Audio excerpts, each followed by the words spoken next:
My name is Joe Willis, and welcome to Mindset Monday on Blue H.E.L.P's Facebook page.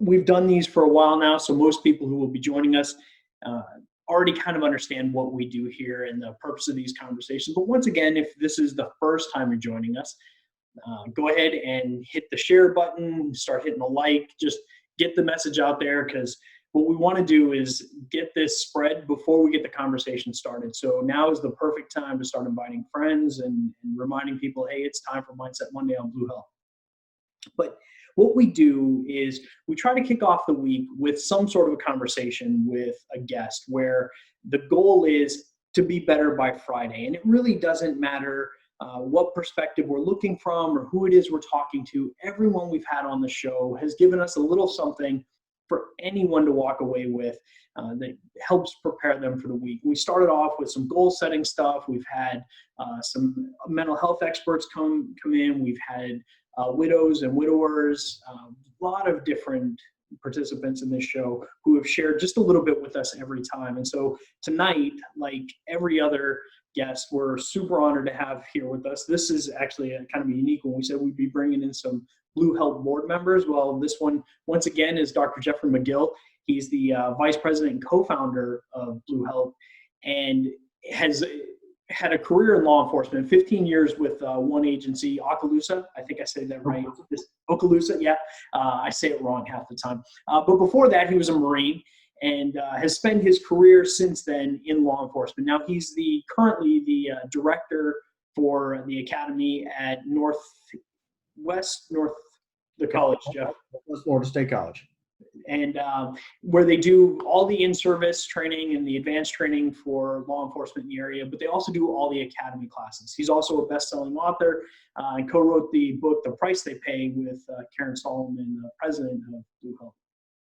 So what we've really wanted to do tonight was have a conversation with Jeff about, first of all, Blue H.E.L.P. in general. Where are we at now? Where are we going? Where have we been? I want to kind of have that conversation with you and introduce you to the audience that sees you behind the scenes, has seen your picture on the website and that kind of stuff, but a little bit more about who you are and what you do with Blue H.E.L.P. But then also, Jeff is a student or a study of Stoicism, and I'm super fascinated by the work he's doing and what he's learning. And so I kind of want to pick your brain about that tonight as well, and I don't think I'm alone in that. So without any further ado, Jeff, tell us a little bit about what I missed in your introduction there and how you got started with Blue H.E.L.P. And I know that's a loaded question, but tell us about that.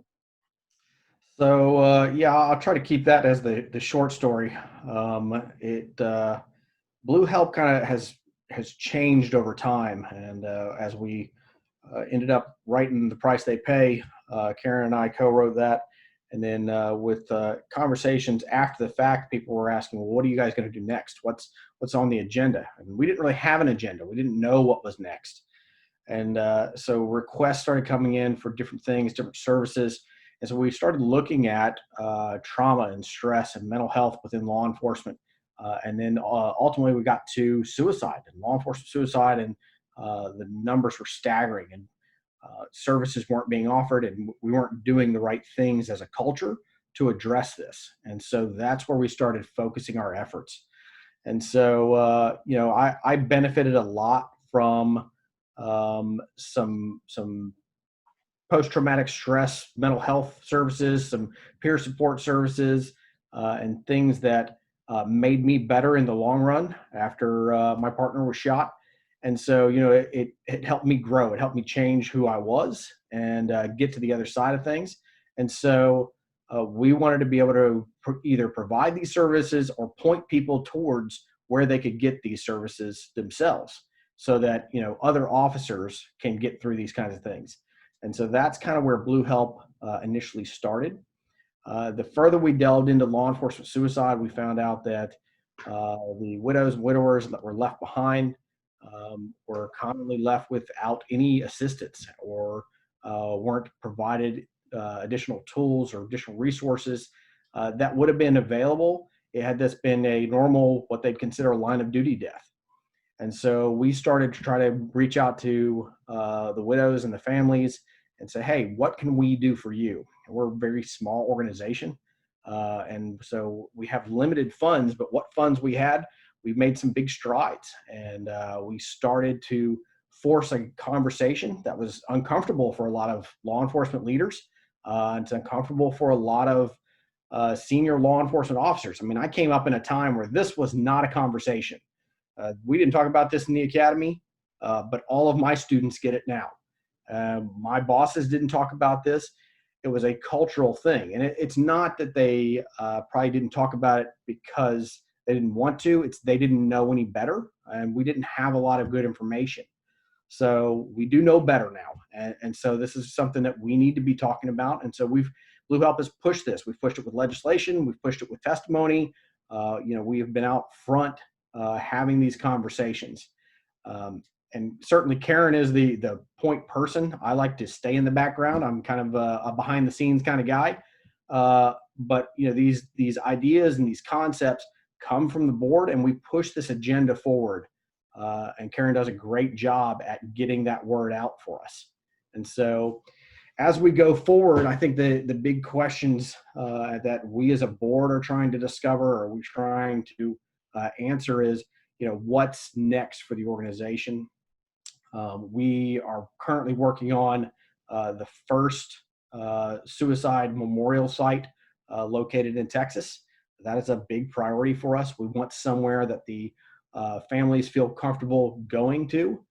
We want to host our events there, and we want to bring families and loved ones and other officers in so that they have a place to reflect on the officers they've lost. Or even if you're still a working officer, it's a place that you can reflect on where you are with your own mental health and what you need to do to protect that so that you can make it through a full career.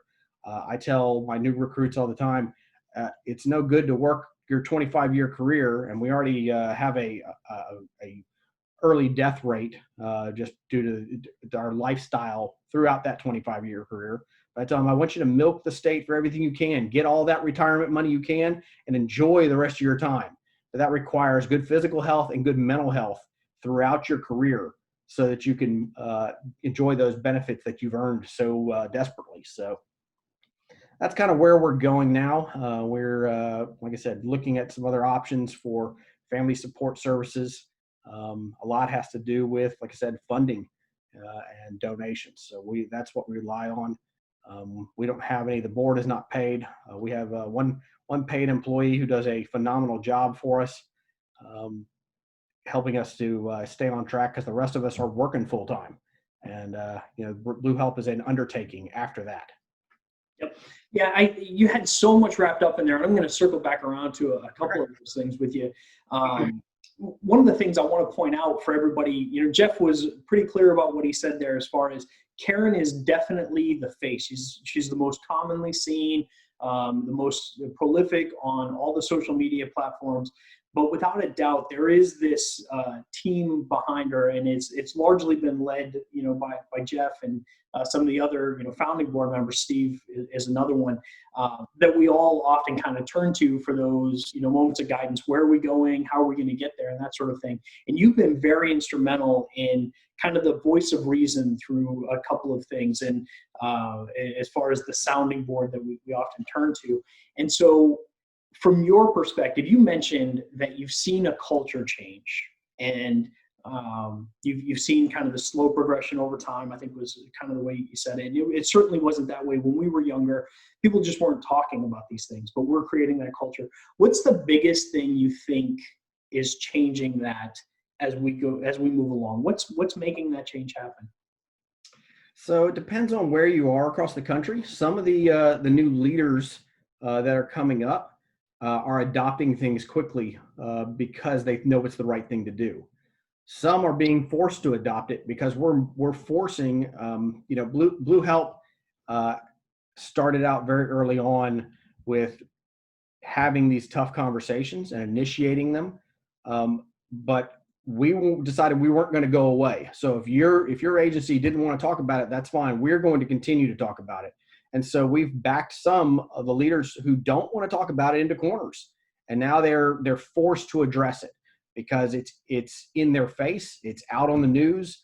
We have some significant contacts with national media that is pushing this along for us. And you know, our agenda is to have this conversation occur, because if we're talking about it, there's going to be a change of some sort.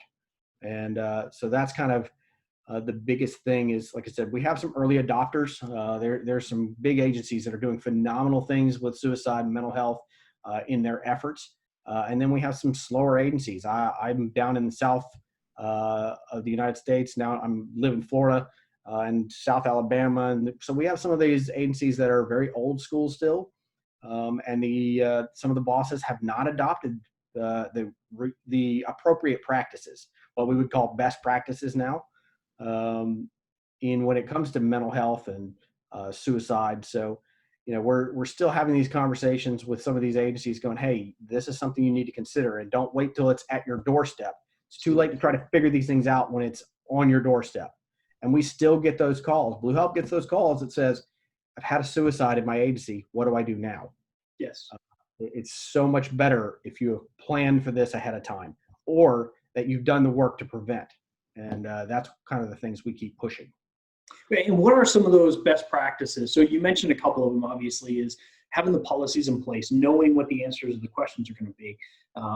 That's a big one, and I think you'll probably build on that quite a bit. But then you mentioned also the training piece. But what are some of the best practices that you're seeing agencies, the more proactive agencies, pick up? So there's a couple things that I see here in my area specifically. We're not a very large area. We're not Chicago or New York. And so some of the resources that are available in some of these bigger areas are not necessarily available here. And I have actually traveled to a couple different states teaching about this topic. And I talk to the leaders and I talk to the supervisors and I say, look, so there's a couple things you guys need to be doing that's not being done. I said, first, you need to find a professional mental health worker who can assist your agency. And it can't be anyone. It's got to be somebody who's credible, somebody who could speak the language and understands police culture. So the first officer involved shooting I was involved in, I was sent to a mental health psych person for a fitness for duty evaluation. He did not understand police culture. It wasn't his fault, but I could have talked my way around him all day long. He didn't understand my thought process and where I was. And so it would have been easy for me to get a clearance and get right back to duty if I so chose. Right. So for agencies that are smaller or in rural areas that don't have these resources already in place, go find one now. If you're a chief, a sheriff, if you're a command staff, you can go contact your local mental health services that are out there and teach them police culture. Yep. Blue H.E.L.P will help teach police culture, but you put them in the car with your officers. You bring them out to calls. You let them see and understand what officers are dealing with on a daily basis, and let them start learning about why we do what we do. That's a huge thing. Plus, it introduces that mental health worker, whoever it is, to your officers, because you don't want me to try to be building a relationship with a psychologist, psychiatrist, whoever it happens to be, when I'm in crisis. Absolutely. You need that relationship up front. And so, you know, you could do this early. In our area, we have a phenomenal chaplains program. This isn't a religious plug. Religious or not, doesn't really make any difference to me. For me, the way I see the chaplains program is they're a great ear, and they will listen. And because the chaplains programs in my area are heavily embedded in the law enforcement agencies, they understand the culture. And so they have been a phenomenal tool here. Some of the other things that I'm a big fan of is training the families. So I had a chief in Ohio who had me come up there, and I taught his officers one day, and I taught their significant others the next day. He brought the families in. He provided daycare at the police department, on and on. So he made this readily available. He was heavily invested in this idea. And I got to sit down and talk to the spouses and the significant others and say, hey, what is it that you don't understand? And we talked about police culture, because a lot of families don't understand it. I've talked to many, many officers who stick to the philosophy of not bringing the job home. And I get that to a certain point, but home has to be where you can have these kind of conversations and these releases. And so if your spouse or significant other understands the culture, and you can introduce them to it in a careful environment or controlled environment, so that they're not, the first time you come home and you go, hey, I've been involved in an officer-on shooting and I've killed somebody. That's a tough conversation to start with if they don't understand the culture from the get-go. So you got to introduce this early as well. And so I'm a big fan of teaching the families. In addition, it helps the families to know who they need to contact. So the families didn't know who their resource was. If they thought their officer was having a mental health problem, what was the resource? And so I got the chaplain's phone number and said, you call this number. And I put it up on the whiteboard for him.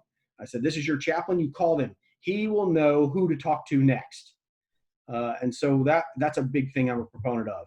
Finally, you mentioned policy, and policy is a big, big deal. I tell people all the time, agencies need to have a policy that the officers know about and the families know about of how something's going to be handled if they have a mental health issue or if they're dealing with a suicide. So let's just talk about a mental health issue. If I think that I'm going to lose my job, and if I report that I'm having problems, I'm having troubles dealing with a call, let's say I've had a death of a child, which is a traumatic event for almost every officer, the death of a child. If I'm having trouble dealing with that, and I think that I'm going to lose my job if I report that to my boss, I've got my own kids to feed. That's not an option. If I have to choose between my job and feeding my kids, that's not an option. I'm feeding my kids. And so you got officers in your agencies who are scared that they're going to lose their jobs if they report this. We need a clear policy. What is the plan? Okay, if Jeff's having a hard time and he goes in and reports this, what are you going to do? Well, I'm going to go see a mental health counselor. I'm going to get a fitness for duty evaluation. What is your plan to get me back to work?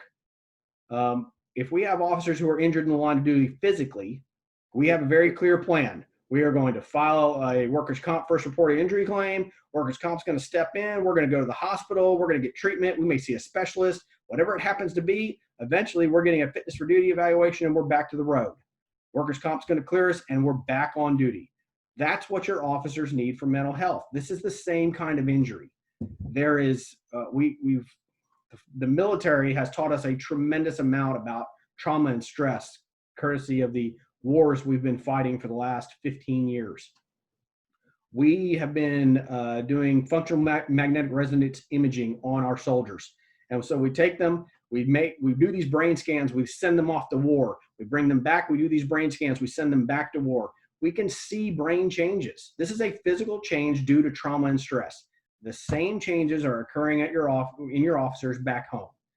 So it's a physical injury. Just because you can't see it doesn't mean that it's not physical. There is a change in the way the brain functions. Absolutely. So yeah, I heard, quite a few things wrapped up in there, but I think one of the biggest was the getting the mental health providers early involved in the entire culture of the agency and law enforcement, right? So you get the climate of the agency, the individual relationships with the officers, and what is policing and why do we have the stigma that we have and how do we overcome that?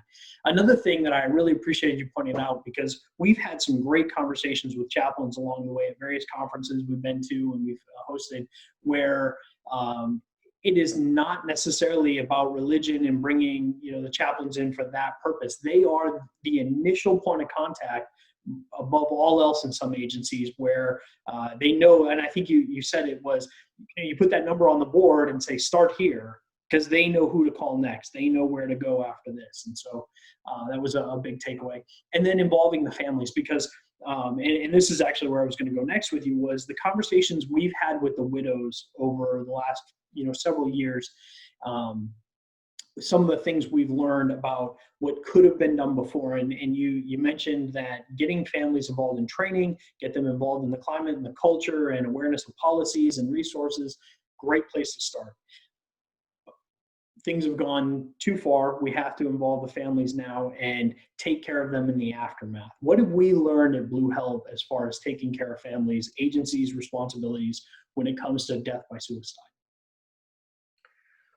We have seen the full spectrum, and I've spent some time at conferences listening to some of the widows' stories, and there are some that the agencies have gone out of the way. They've done above and beyond and treated it like a full line of duty death. Everything was taken care of. It was all lockstep. They had a clear plan in place.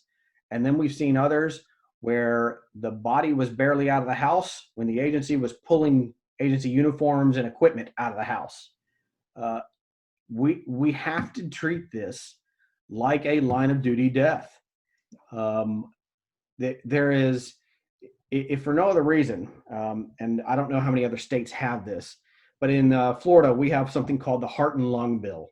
And the Heart and Lung Bill basically says that I've had a physical, because as a law enforcement officer, you get a physical the day you start or before you start at your agency, and a doctor signs off and says, hey, they are fit for duty. They're ready to go. The law, the Heart and Lung Bill that we have here in Florida says if I have a heart problem, blood pressure, breathing problem, lung is usually associated with the fire department because they're covered under the same law. It says that it is automatically assumed that my physical health has changed in a bad way because of my job. I don't have to prove it. It's automatically assumed because I started on day one with a clear bill of health. So the same thing should apply with the brain, where you gave me a psych eval before I started. You've given me a clear bill of health. It should be automatically assumed that something has changed. And it may, once again, my heart may change because I eat McDonald's every day. That Sure. could be the problem, but that's not the assumption under the law.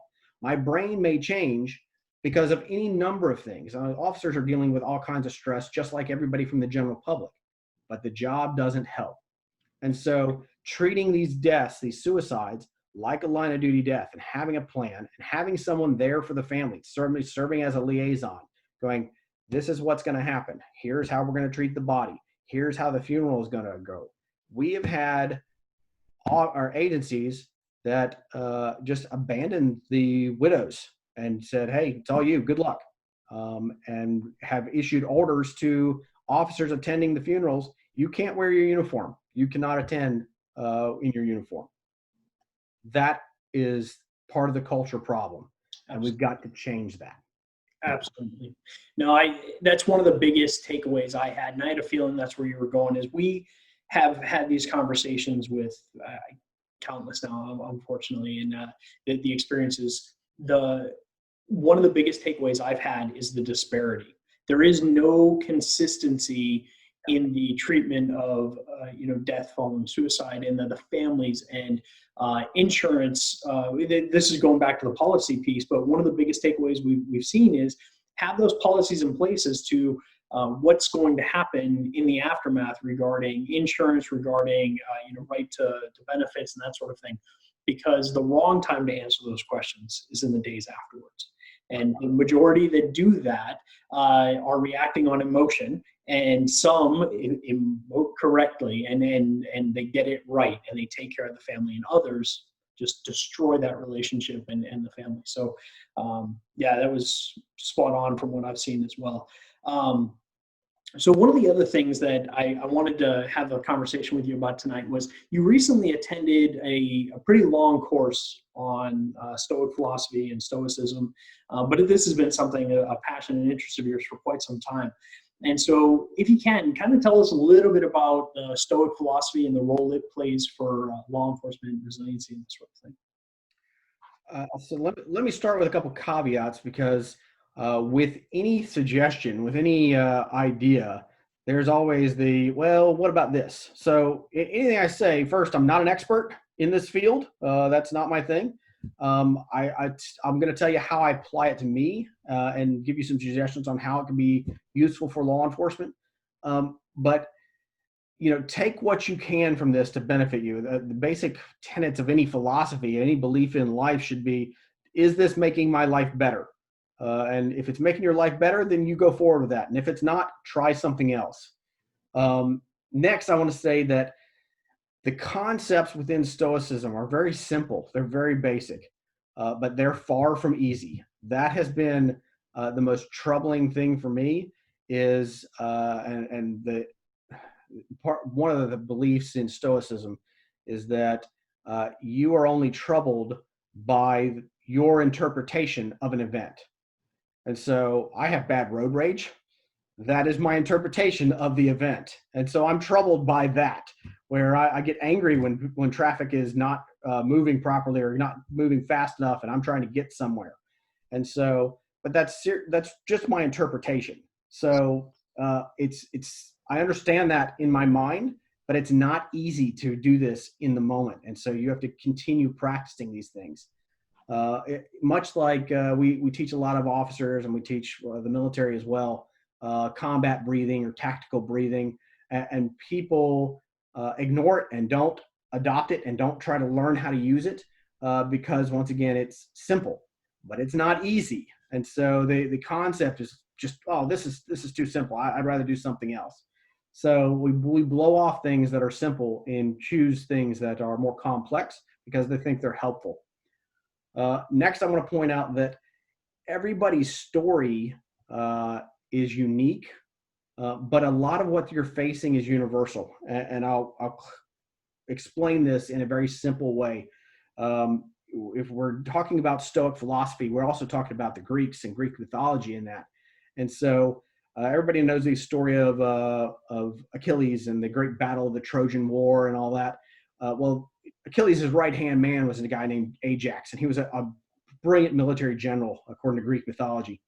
And Ajax is involved in a military campaign. He returns home, and at night he is struggling. He's having flashbacks, the equivalent of what we now know as post-traumatic stress flashbacks. The Greeks at that time, this is 5th century BC, they charted it up and said, hey, this is a goddess playing a trick on him.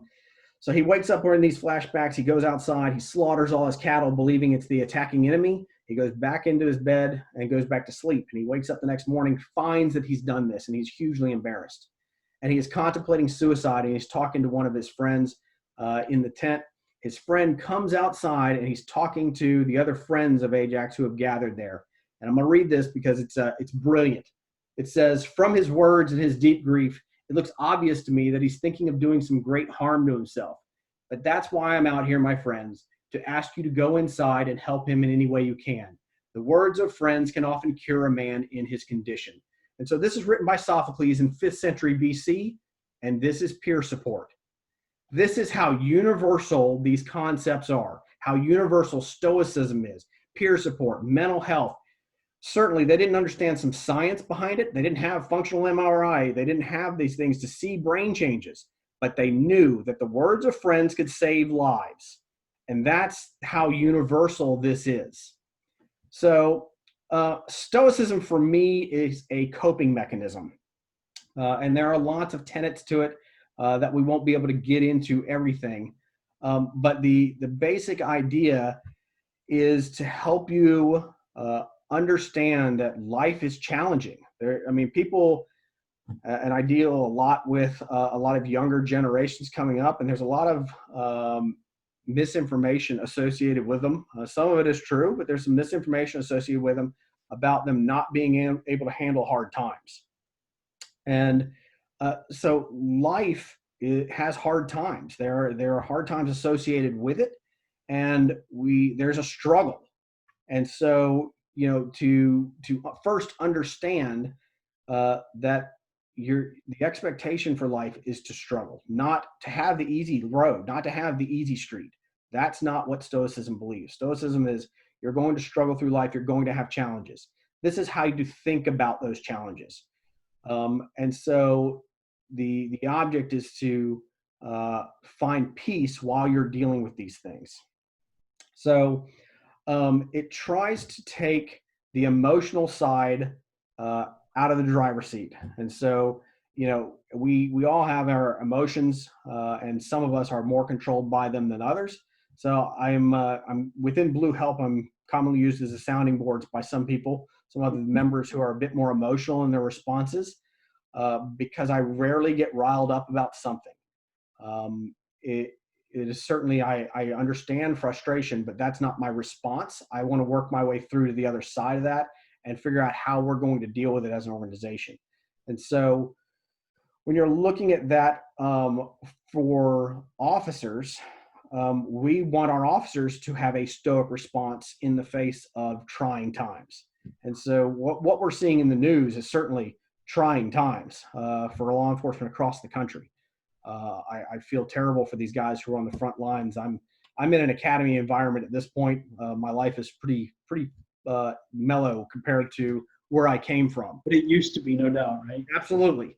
And so, these officers are dealing with traumatic events, the normal traumatic events that were going on for years and years. Like I said, we talked about the death of a child, but now they're having to deal with the riots in the public and misinformation that's coming out from the media about what officers are doing and what they're trying to accomplish. And so that is wearing on officers. And so we have to get past that emotional response and get to what is our locus of control. How can we, what can we actually affect? What can we influence or change? And if it's not within our locus of control, we need to focus our efforts somewhere else. And so even within Blue H.E.L.P, we have these conversations about what can we control and what can we influence, and how do we best use the resources that we have. And so for officers, like I said, when you're frustrated with the public in general and what you're seeing on the news, you can't influence that. But the next call you're on, you can certainly influence your interaction with that member of the public. And you can influence how that plays out directly. And so in the long run, if we have enough officers making that kind of interaction, that's what the public is going to be left with. And I'm a big law enforcement supporter, so I'm not buying what the media says. Sure. The vast majority of the contacts law enforcement have a positive outcome in the end. That is our locus of control. We can't be wrapped up in the emotional things that are going on with the media. And so that's kind of how stoicism plays out for me in law enforcement.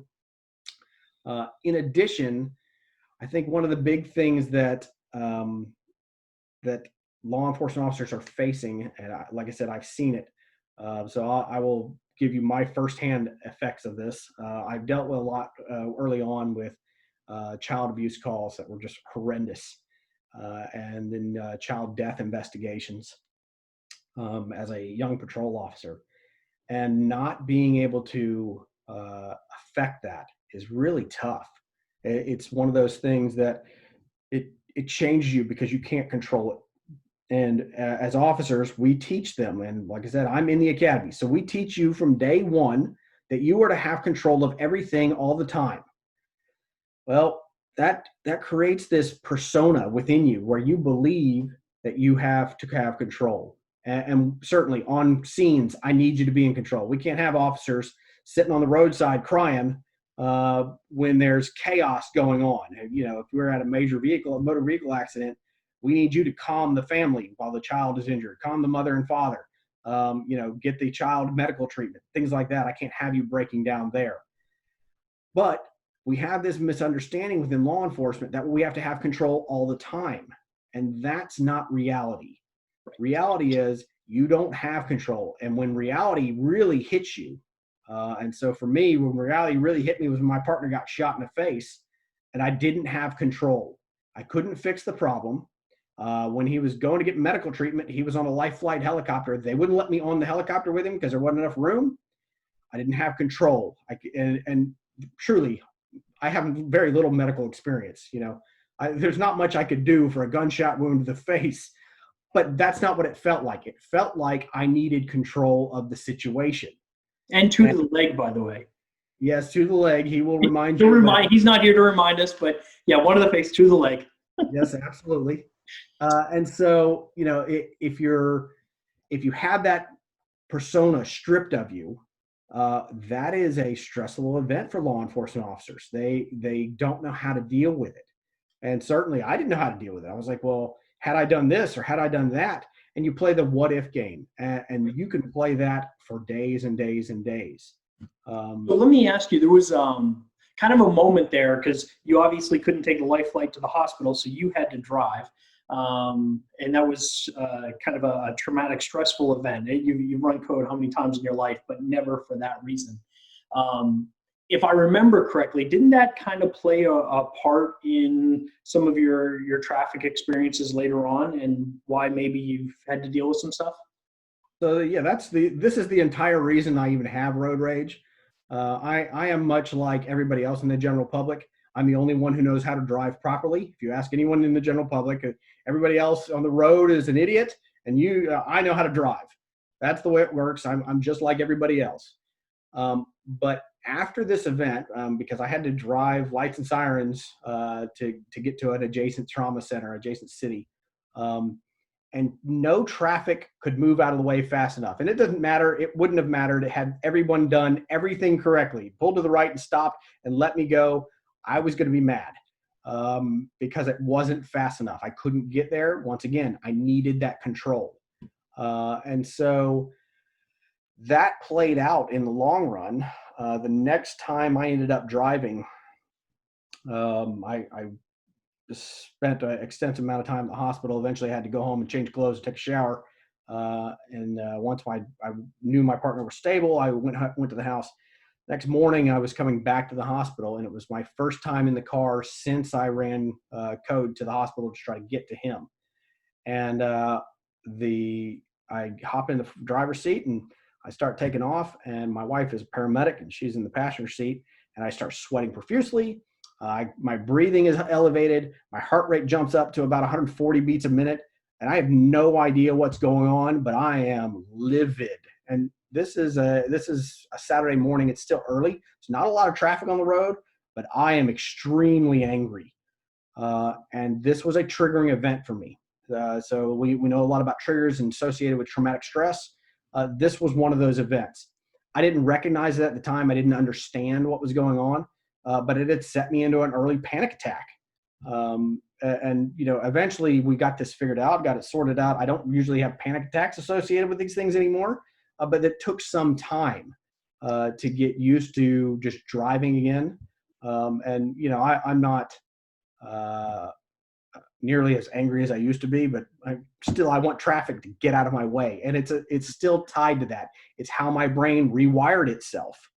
Once again, these are brain changes. If you could have watched my brain in this event and the weeks after, you could see how the brain actually changes blood flow to make some of these shifts, and how the chemicals change and the balancing changes.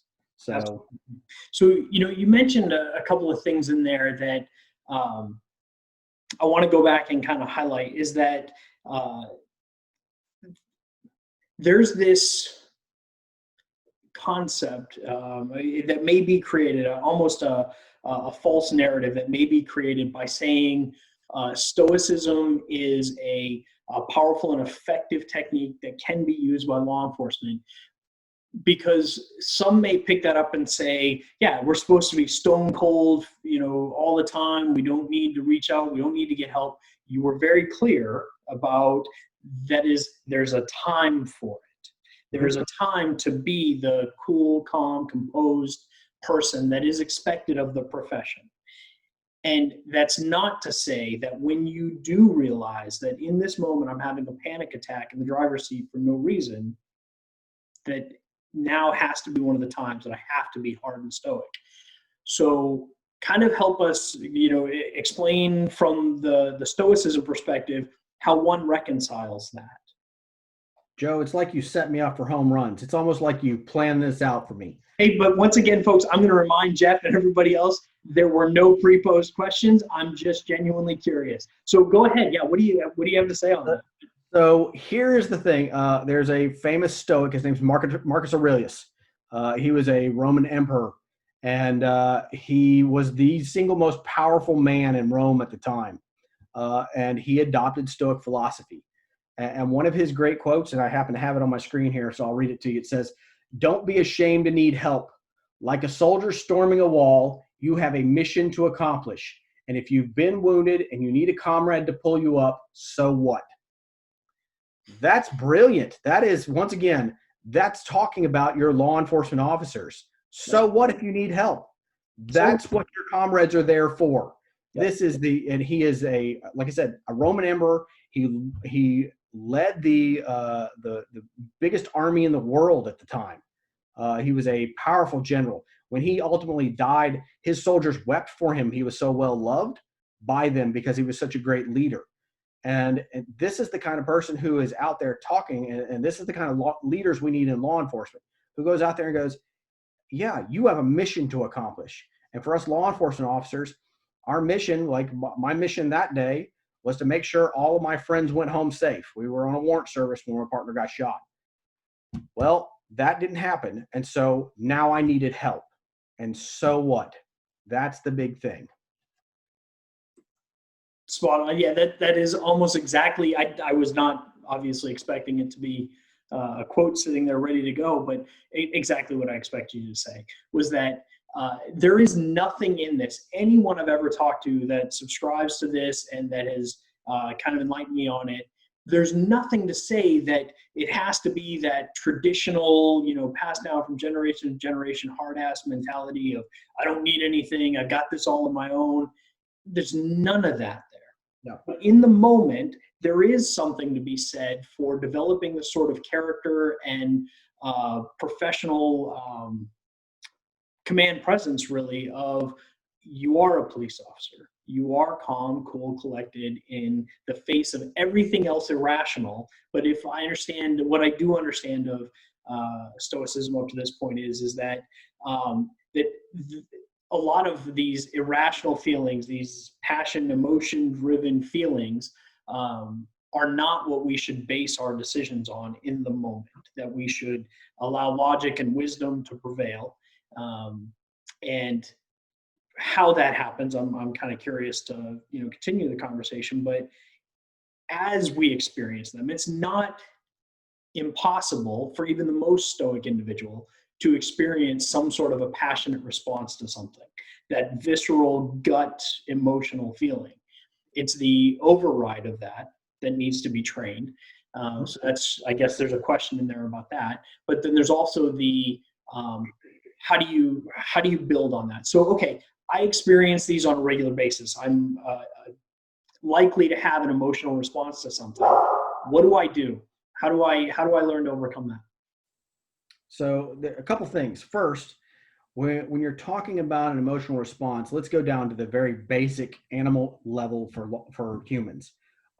If I'm a law enforcement officer and I'm clearing a building and I'm making my entry, I go inside and I hear a gunshot, I'm going to have a startle response. We can't train that out of you. That is the animal instinct. That's the animal response. That is an emotional response as well. It's that same side of the brain, the same area is kicking that up. And so as we're having that emotional response, the Stoics believed, once again, so what? That's the norm. Everyone's going to have that emotional response. The question is, what do you do next? So this is where reason and logic take control. And hopefully for law enforcement officers in this case, this would be where training takes control. And you would revert to your level of training. And so hopefully you would stop what you're doing, call some other officers, surround the facility, depending on what's inside. If there's no people inside, we could hold what we got and surround and call out. Let's try that method. So, that is one thing on the lowest level, the basic level of animal instinct and emotional response. If we get a little higher in it, and we're talking about the emotional responses associated with a call, and so we'll go back to the death of a child, because once again, this is a universal kind of thing. The death of a child usually results with an emotional response. Once again, this is often tied to that lack of control. I couldn't save the child. I've had friends, I've had officers that done CPR on children and have not been able to save their life. And that is a frustrating thing, because to us, life isn't fair, right? It's one of these blatant things where it points to us and says, you don't really have control while we talk to this. And so dealing with the emotional side of it, the sadness, the frustration, the anger. Anger is also often very much the flip side of the coin to sadness. So a lot of people display anger when what they really are is sad or frustrated about the situation. And so dealing with that kind of thing is, once again, your response. So it's not the triggering event. It is how you have responded to it. If you first can recognize what your response is, what your feelings are, that's the first step. You need to recognize this is the situation. Once you've recognized it, you can once again step back in and take control. And then you can start to realize, I did what I could do. I provided the best CPR I could provide. I used all the tools. I called for medical assistance, and work your way logically back through it. That is how you have to address these things. And you're not going to be able to address it one time and think it's going to go away. So this is something that is a constant battle, where you're going to have to fight that response and go, yes, I understand why I'm sad. I understand why I'm frustrated. These are the steps I did. I reverted my training. And this is what I will do in the future. So that's one of the first things. The issue that we're having is once you've let your feelings take control, let your emotions take control of you, then you yourself, your logical self, is no longer steering the ship. And once again, for officers, we've taught you be in control. And so for officers, and this works for everyone, but we're talking about law enforcement specifically. First, you need to identify who it is you want to be, and then act accordingly. Your feelings will follow that.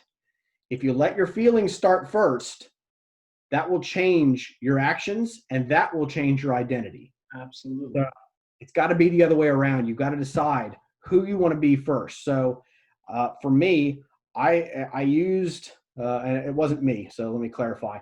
There was a team of us that were involved in my partner's shooting, Steve's shooting. And we used that trauma to train other officers. We built a curriculum, and we talked about it, and we debriefed it with officers from multiple agencies so that they could learn from the errors we made. And we used it as a tool. And it was a tool for them to learn. For us, it was a tool for growth.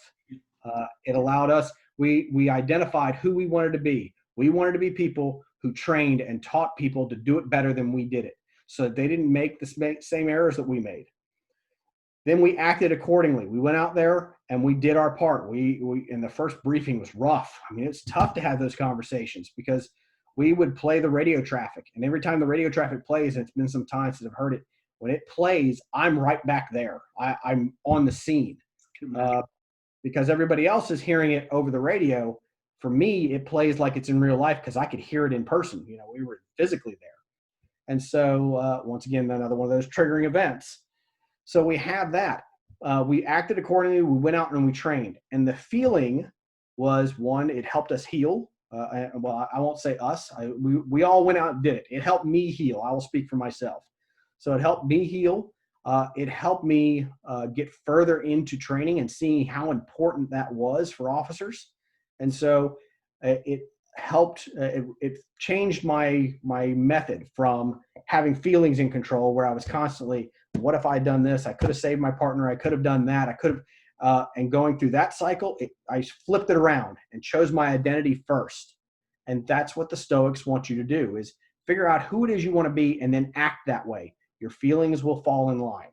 Don't let the feelings be in control. That's a perfect answer to the question I asked you. You hit it on the head for me, and I think others as well. I'm not getting a lot of questions, but we're getting a lot of likes and that sort of thing. If you have any questions for Jeff, we've got a few more minutes remaining. Please go ahead and say something other than how wonderful he is and how you want to be like him when you grow up. That's actually something similar has already been said. And also, don't worry, Steve, I got you. We'll always remember, right? You've covered so much for us, but to kind of recap, I think the reason I wanted to have this conversation with you tonight is I know I'm not the only one who wonders about these things. We talk about it, and we're often told, somebody even made the comment that her husband had to be stoic at a fellow officer's funeral and be the one to kind of lead everybody through. And in the moment, he had to have the hard facade that goes with being stoic in the moment. But then afterwards, he was able to let it out with her and demonstrate his emotion. And I think sometimes that people I've talked to about this in the past often get that confused. And I was Again, folks, we don't rehearse these. Jeff, I asked you no questions in advance, Nope. but I knew you were going to hit this on the head for me, that there is a difference. You don't have to be this hard exterior all the time. And sometimes, and correct me if I'm wrong, it's not even about being the hard exterior. It's about being the calm, collected, cool exterior. And correct? Right. Um, That's the big thing. This is not stoic as in the definition of being unemotional. That's not what stoic philosophy is. When we're talking about stoicism itself, it is how you look at life and the events that occur. And so for me, I rarely have a lot of ups and downs where, I've had some bosses that were moody. And, I'm sure some people who are on here have worked for some moody bosses. I am fairly steady. And, part of the thing, and I joke about this all the time when I'm at work. I work with a lot of academics outside of my building, and their entire career has been in academia. And so when they ask me about different things or they appear stressed, my response to them is they're not shooting at us. So this is an easy day. So until they start shooting at us, we're okay. We're going to make it through this. And so, it's about being stable and stable. yeah, I think that's kind of the term where you're not overly flustered by things and it helps you ride out. Now, certainly, like I said, there are things that are traumatic to me. Let's see, we're almost a year ago, I lost my mother. From me, that was a traumatic event.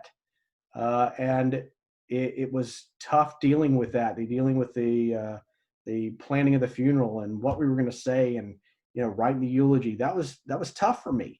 But I relied on some of the Stoic philosophy and some of the things that I had dealt with in the past to try to balance myself and find my way through that. Certainly, it wasn't an unemotional event. There were tears shed. I was upset. I was mad. I was sad. I was angry.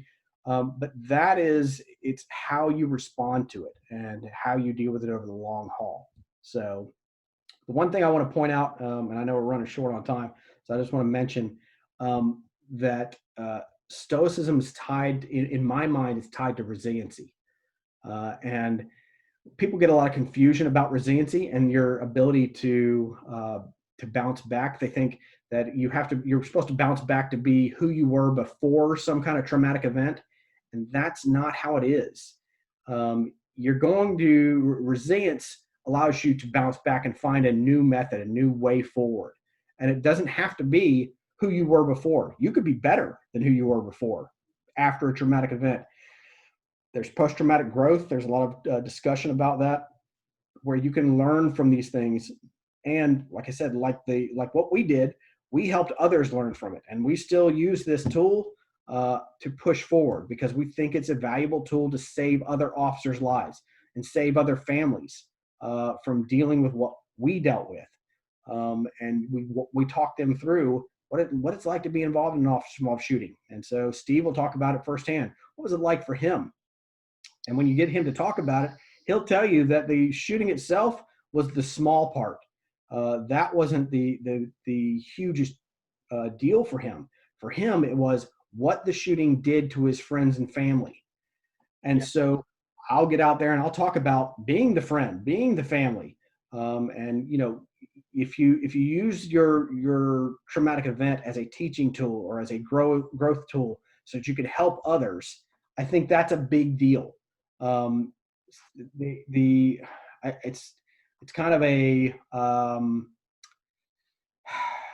treat fire with fire kind of methodology that we would see where fire crews go out and burn out a perimeter to keep a fire from spreading.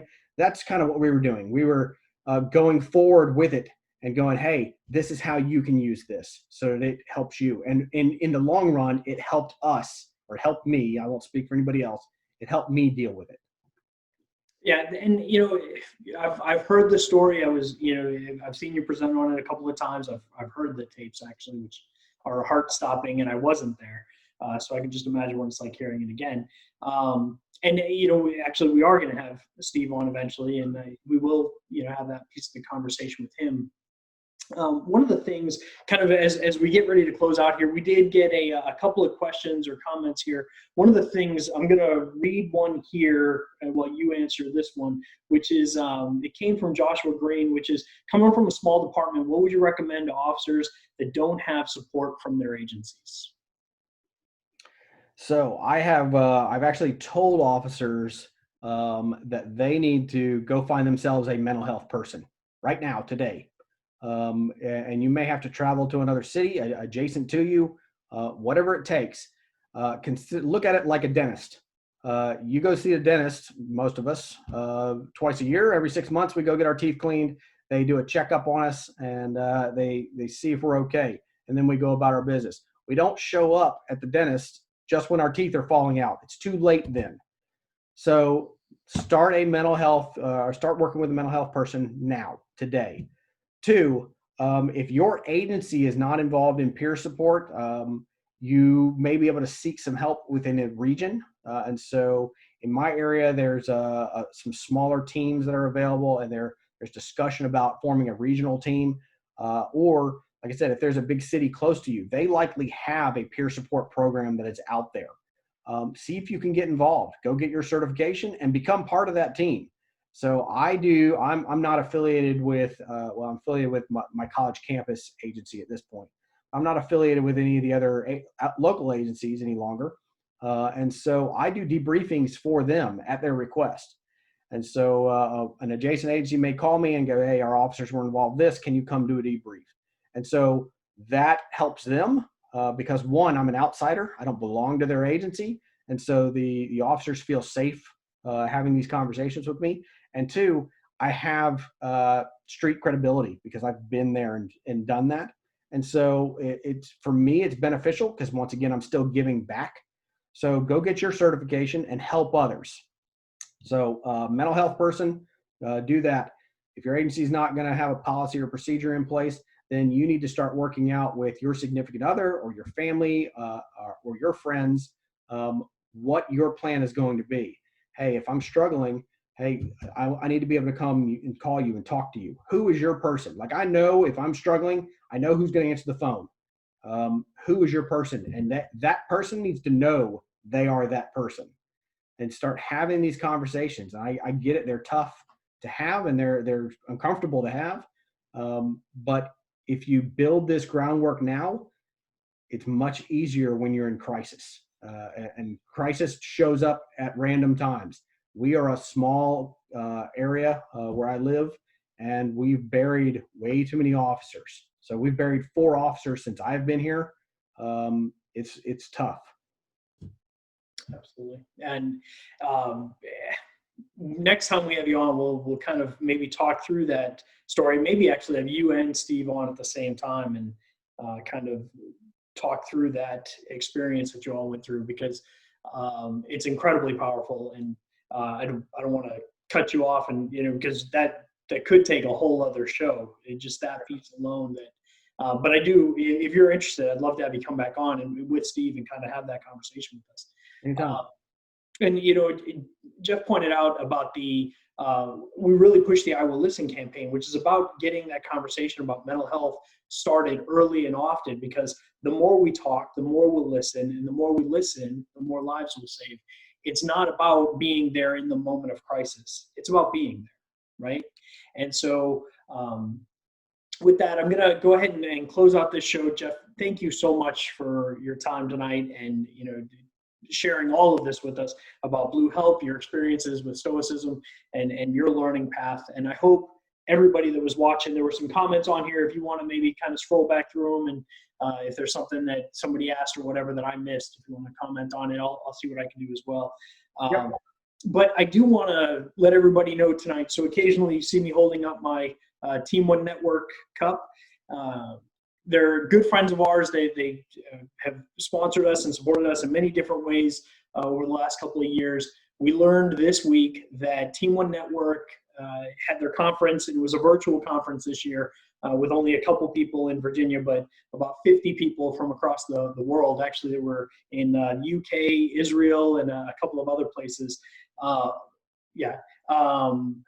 they're donating $3,200 as a result of that conference. A donation was made by the conference attendees. So special thank you to Team One Network and all of the instructors there that contributed. And again, we'll see here next week. We've got Dan Green from the National Association of Field Training Officers on to talk about moral injury with us. So super excited, looking forward to that one. But Jeff, thank you so much for being here tonight. Yes, sir. Thank you.